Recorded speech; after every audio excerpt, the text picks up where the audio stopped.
How did Britain take over India?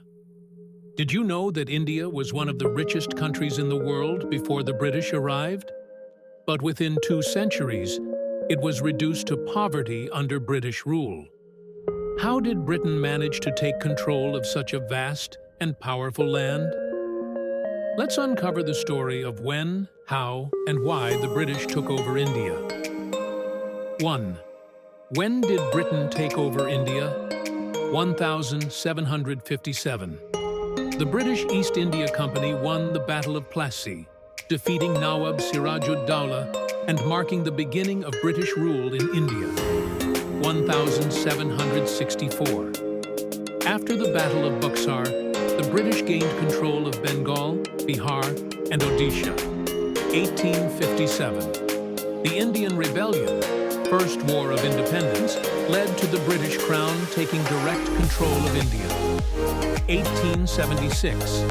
Queen Victoria was declared the Empress of India, making India a formal part of the British Empire.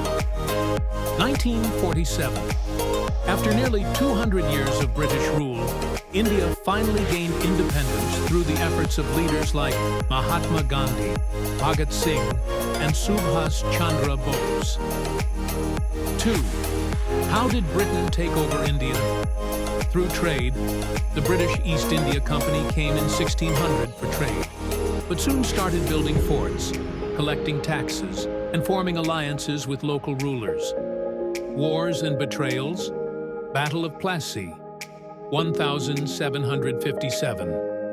The British bribed Mir Jafar, who betrayed Nawab Siraj-ud-Dowlah, leading to his defeat.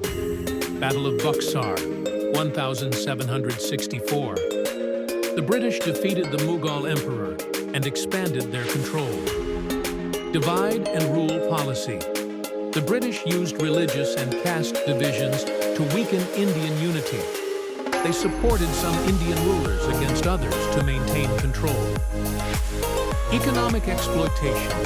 Indian industries were destroyed, heavy taxes were imposed, and raw materials were taken to Britain while expensive British goods were sold in India. 3. Why did Britain take over India? Wealth and resources. India was full of gold, spices, cotton, and other valuable resources, which Britain wanted to exploit. Political weakness. After the decline of the Mughal Empire, Indian rulers were constantly fighting among themselves, making it easier for the British to take control. Strategic trade control. India was a major trade hub, and Britain wanted to monopolize its market for their benefit. Military superiority. The British had modern weapons and trained soldiers, while Indian forces were divided. The fight for freedom. After the 1857 rebellion, India's struggle for independence gained momentum. Between 1920 and 1947, Gandhi's non-violent movement, Satyagraha, and the sacrifices of freedom fighters forced the British to leave India. On August 15, 1947, India became free, and Pakistan was created on August 14, 1947.